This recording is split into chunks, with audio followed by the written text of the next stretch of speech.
ఒకటి కాదు రెండు కాదు ఏకంగా 164 రోజులు ఈడీ కేసులు సిబిఐ విచారణలు వందల కమ్మల ఛార్జీ షీట్లు వేసుడు కోర్టులకు తీసుకుపోడు మళ్ళా కస్టడీకి అడుగుడు మందు సీసాల కేసులు ఉన్నోళ్లను ఒక్కొక్కరిని అరెస్టు చేసుడు విచారణలు చేసుడు ఏడాదికి మీదికెంచి ఇదే నడుస్తుంది దేశంలో గదే కేసులన్న కవితక్కకు 5 నెలల తర్వాత బెయిల్ ఇచ్చిర్రు పెద్ద కోర్టోళ్ళు మందు సీసాల దందా కేసులో ఒక్కొక్కరిని లోపలేసిర్రు వరుస పెట్టి ఇప్పుడు మళ్ళా ఒక్కొక్కరికి బెయిల్ వస్తున్నారు కోర్టోళ్ళు ఇంతకు మునిపే మనీష్ సిసోడియా సార్కు బెయిల్ ఇచ్చారు దానికంటే ముందు కేజ్రీవాల్ సార్కు తాత్కాలిక బెయిల్ ఇచ్చి మళ్ళా లోపలేసారు ఇక ఇప్పుడు కవితక్కకు బెయిల్ ఇచ్చిర్రు దేశం పెద్ద కోర్టోళ్ళు హైకోర్టులో అయ్యొస్తలేదని దేశం పెద్ద కోర్టుకు పోతే విచారణ చేసి మంగళవారం నాడు మందు సీసాల కేసుల కవితక్కకు బెయిల్ ఇచ్చిర్రు మరి కవితక్క బయటకు వస్తదనేది ముచ్చట ముందే ఎరికైనట్టున్నది అందుకనే రామన్న హరీష్ రావు సారు కవితక్కోళ్ళ ఇంటి ఆయన ముగ్గురికి ముగ్గురు అక్క కంటే ముందే కోర్టు కాడికి వచ్చి కూర్చున్నారు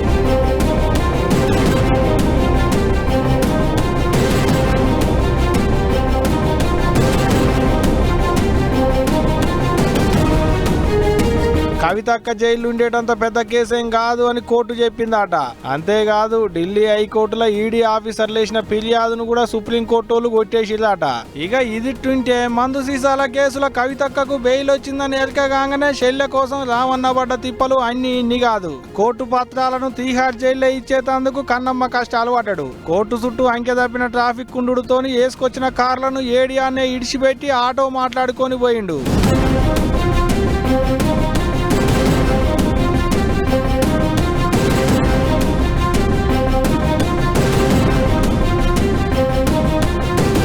ఇక అక్కకు బెయిల్ వచ్చిందని ఎరకగానే తెలంగాణలో కారు పార్టీల సంబరం చిన్నగా లేదు బాంబులు కాల్చుడే కాదు బారాతులు తీసుడే కాదు న్యాయమే గెలిచిందనుకుంటా తెలంగాణ భవనంలో బాంబులు వేల్చి లీడర్లంతా మస్తు సంబరాలు చేసుకున్నారు